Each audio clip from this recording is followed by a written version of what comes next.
میپذیرم، اگر نه متوقف میمانم.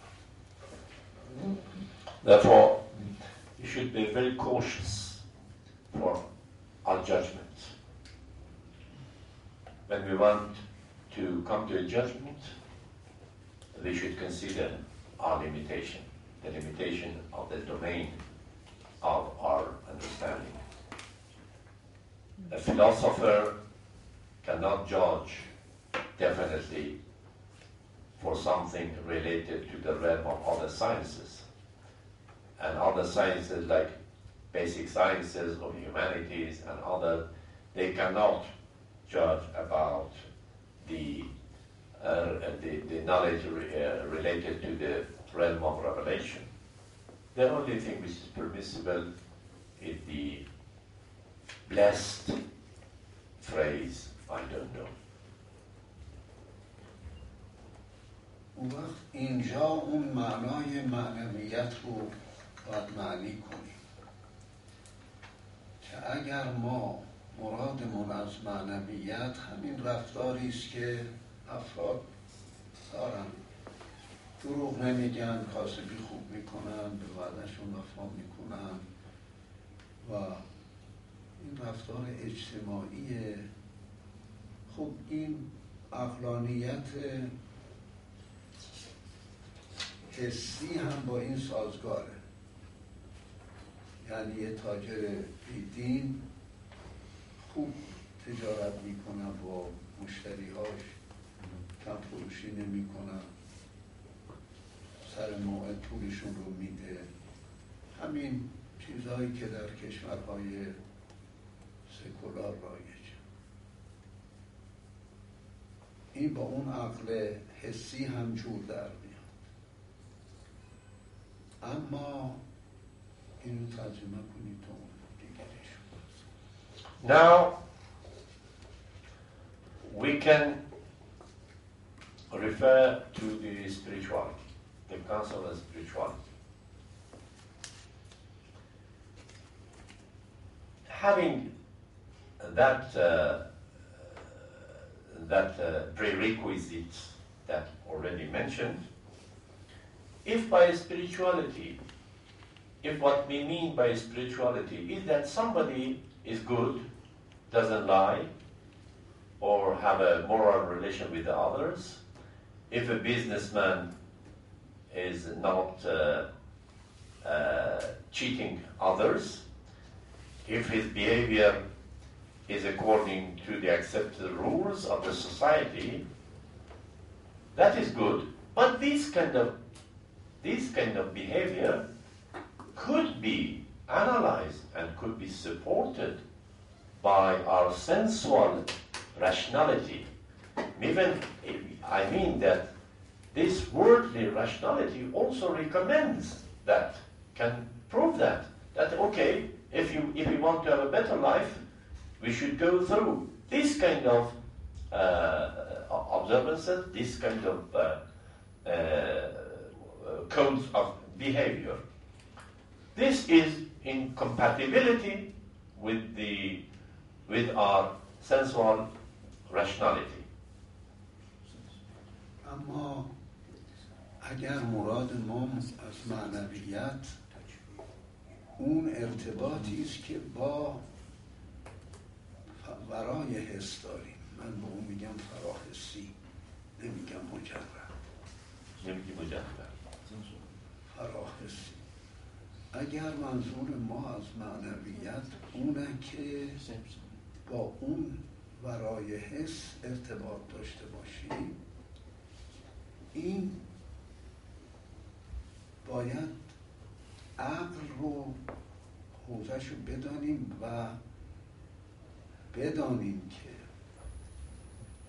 جزئیات اون معنویت اونجا که واقعا اون است که برای ما مهمه و به زندگی معنی میدهد.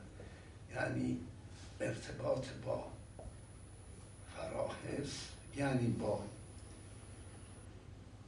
خدا،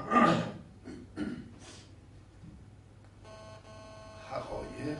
اگر منظور ما از معنویت این باشد باید اون عقلمون عقلی باشد که ورای این محسوسات را هم میپذیرد و از دستورها یا گزارش‌هایی که از اونجا پیامبران، اولیای خدا، عارفان به ما میدهند اونها رو در واقع منشأ یعنی سرمشق خودش قرار بده. این میشه یه معنویتی فراتر از اون معنویت سکولاریسم. That kind of a spirituality or morality that already mentioned means being rational in day-to-day life is also possible in secular societies. For a society who is secular but wants to establish a system of secular morality, it's possible to take care of that code of behavior. But if by spirituality we mean some kind of connection with the realm of beyond senses, I don't want to use the word abstract. The word abstract is not applicable here. I prefer to use the term of beyond or meta-sensual realm. If by spirituality we mean that, then and that connection is the one which gives meaning to our life. It's giving the final meaning of our life and the collective meaning of the outcome of our life will be explained on that realm. Therefore, our intellect of Aql should be someone who also accepts that supreme components of data which comes from the sources like prophets and saints and awliyaullah. In that case, being in connection with understandings originated from that supreme reality will enter to the scene of our analytic aql. By this, I want to say that we are not putting aql aside to be able to consider those kind of reality. Rather, we are nourishing of aql through them. و این معنویت یعنی این پیوند و ارتباط عمیق با اونجاست که حیات اصلی آدمی را تشکیل میدهد و اینه که روح میده، جان میده، عارف میسازه، آرامش میبخشه، آدم رو با یه علم حضوری و اینتویتیو مجهز میکنن، یقین میاره، نفس مطمئنه میسازه. این معنویت به این معناست که ما باید دنبالش باشیم.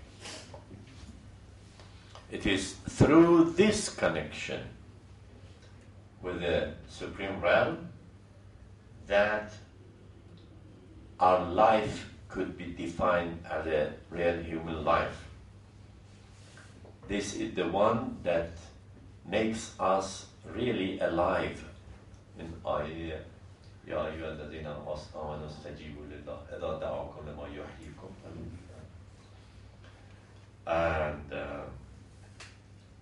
And this kind of understanding is the one that arms the spirit of an arif, a mystic, a spiritual man, gives a spiritual relaxation to that, will conclude to certainty, to yaqeen,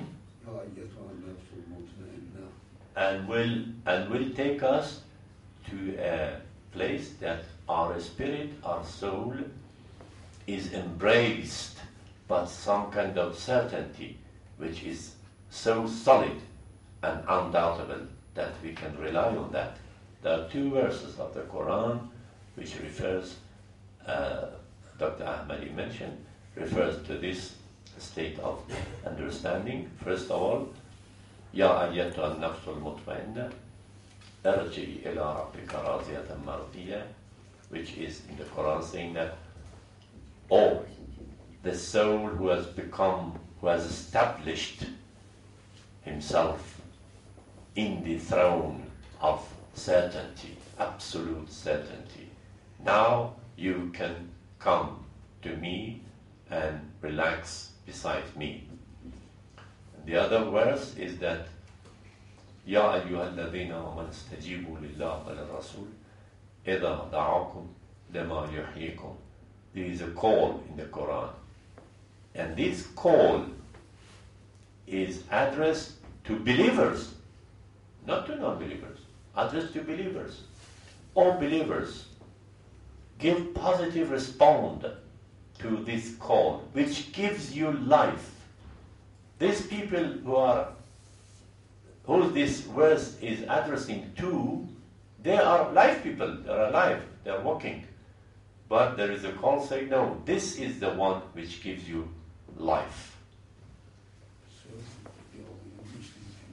He wants to stop here and open the floor for comments, questions, and discussions.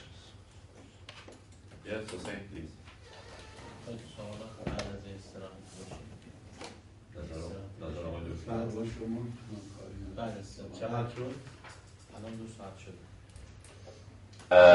Do you like to have a break? No. میگن ادامه میدیم. میگن break نمید. برای آقای دکتر میخواید بگیم چیزی بیارم خسته ایشون؟ نه من که کاری نکردم آقای دکتر زحمت شد. بفرمایید. Okay, Hussein. Bismillahirrahmanirrahim. Alhamdulillah, thank you very much. It is very honored to get your lectures today. I have a lot of questions, but I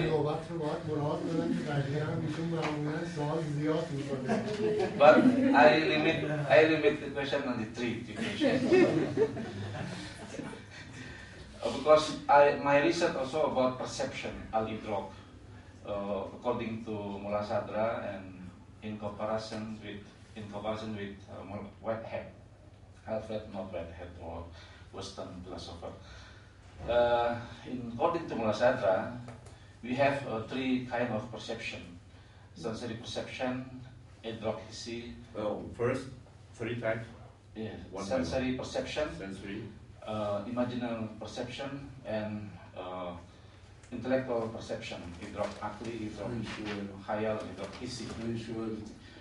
Now, I'm going to know the basis of this interconnection, interrelatedness among this kind of perception. So how we can, we need a basis, to show that they are interconnected. This is the first question. The second question about.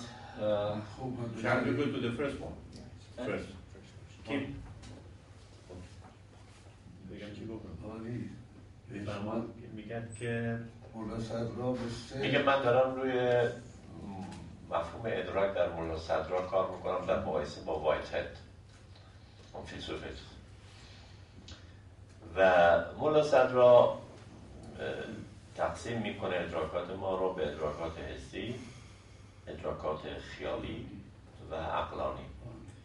من میخوام بدانم که مبنای ما برای قائل شدن یک شبکه ارتباطی میان این سه لایه ادراک چیست؟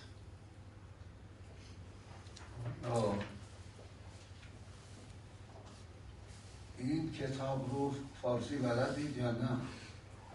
Do you know Persian? Studying in the beginning, but این کتاب رو شما باید بخوانید اون بحث کلی سازی که بحث بسیار مهمی است در اینجا آمده. اون مرحله عقلی رو که صدرا میگه، من در معتقدم که اون بحث مربوط است به کلی سازی. کلی سازی منظور کلی فلسفه اینه جنرالیزیشن یا اینکه نه. معنی دیگه؟ از کنم که یونیورسال آیدیاز. این خواه من در معتقدم یعنی با صدرا اختلاف دارد، اما همه این سه مرحله بالاخره ادراکه، منتها یه ادراک در سه مرحله. خب ایشون میگه که ما با چه سه نوع ادراک نیست. یه فهمیدم. یه ادراک است در این مرحله حسیه، رابطه که با خارج قطع شد، یه صورتی ازش در ذهن باقی میمونه، اینو اونا اسمش خیال میگذارن، بنده خیلی با اون جهت کار ندارم. و وقتی که رفت و تقشیر شد و لایه ها ازش زدوده شد، اینو بهش میگن کلی. صدق بر کثیر کرد، بعد از تقشیر صدق بر کثیر کرد، بر افراد کرد، میگن اصطلاح عقلی و کلی و چهاری. اینا همه یه ادراک بیشتر نیست. اینا هم عقل رو اگر شما به معنی قوه فهم گرفتید، اون وقت این فهم یه چیزایی رو در میابد، چه از این آدم حس و چه از اون بالا، مثل همون یافته های امیرالمومنین یا پیامبران. این هر چی که یافت این میشه ادراک. He is discussing the coming to the universal ideas, which is mentioned by Mullah Sadra. He doesn't accept that vision totally. He has some comments about that, doesn't accept some characteristics of that universal idea, and that it is in this book. But coming to your question, the key point is that we cannot say that we have three realm of understanding. We do not have three understanding: sensual, imaginational, and rational. We have one understanding. And that one understanding goes through these different stages in accordance with its intensity. In the sensual level, the intensity of our understanding is different. When we come to the imaginational, of course, he has some comment on imaginational categorization of Sadra. And then when we come to the sublimation of our understanding, this is what we call it Ahmad. Therefore, it is one faculty of knowledge, one faculty of understanding, which embraces these three as a spectrum. It is a spectrum. It is not, you cannot divide, you cannot put a barrier between the three. البته بفرمایید که صدرا برخلاف مشاه یک نظری در مورد کلی دارد که اون رو باید جداگانه در جلد سوم اسفار ملاحظه کنید. Of course, Mullah Sadra about the universal idea has another point different from Avicenna in the philosophy of Al-Mashahiyin, that you can look at it in the third volume of Asfar.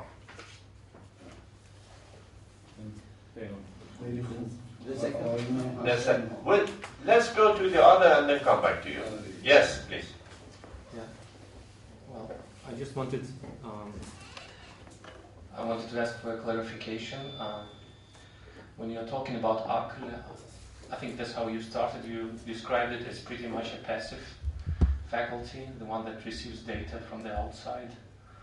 And I wonder whether Aql also has an active capacity which in particular is connected to the very idea of spirituality, which is based on the notion that you can do something about a human being so that he or she gains a better understanding of reality. So I just wonder whether an active aspect is allowed within Aql that allows it to reform, to transform, and to get a better grasp of reality. یعنی که فهم من از آغاز بیان شما در باب عقل این است که توصیف شما از عقل همچنان یک قوه منفعله که دیتا رو از خارج میگیره. حالا دیتاهای مختلف شما فرمودید ولی همش بالاخره نشان از انفعال عقل داره. باید مبتنی بر این است که دیتا رو بگیره.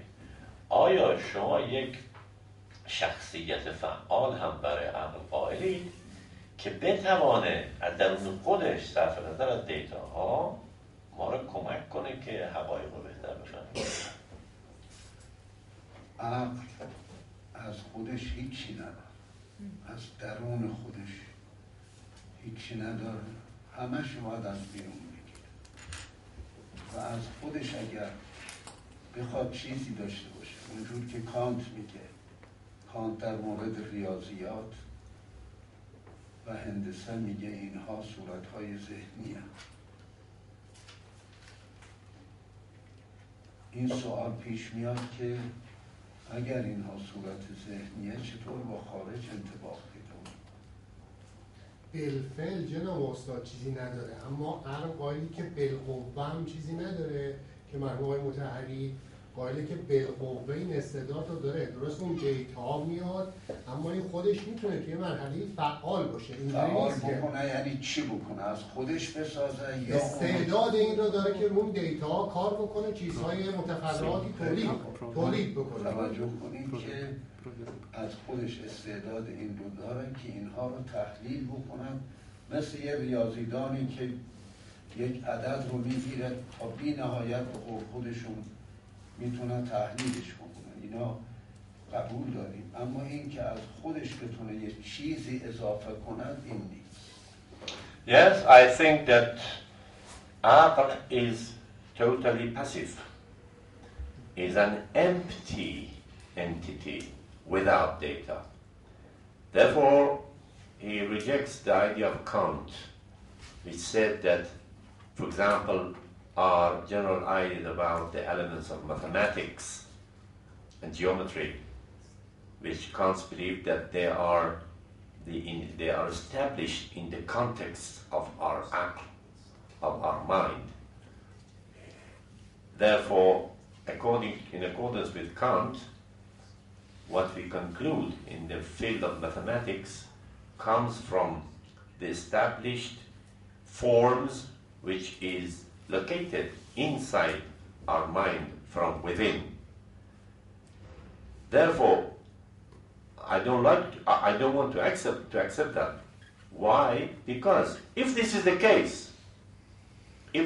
case that these forms are originated from our aql itself, how it will happen that the results of this kind of analysis is applicable to the outside world, to the realities? If something happens in the world of our mind and we come to conclusions from it, now when we apply this conclusion to the reality, to the real world, it works.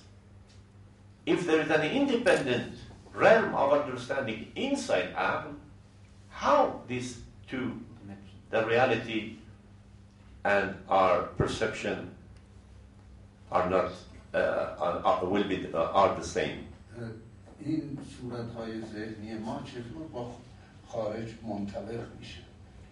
Then how forms in our mind is compatible with the real world outside of it?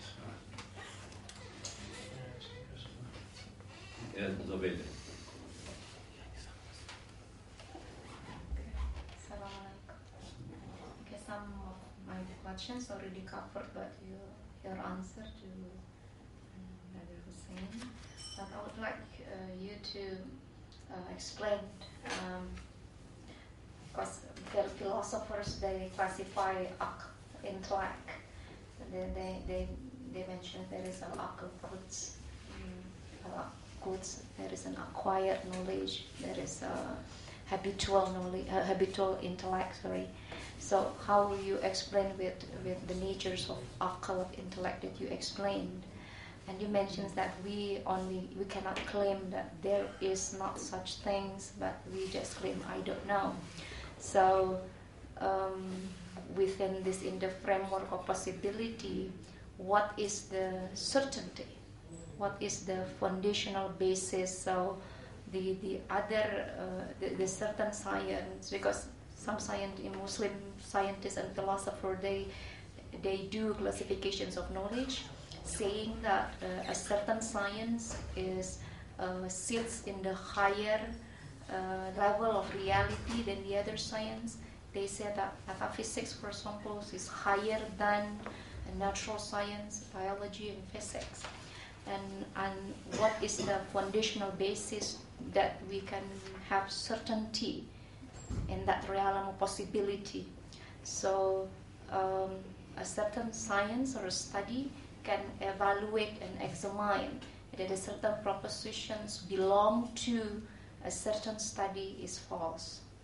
And the second question of mine is First of all, wait for the first one. میگه که شما فرمودید که عقل فلسفی چیست؟ میگه ولی فلاسفه هم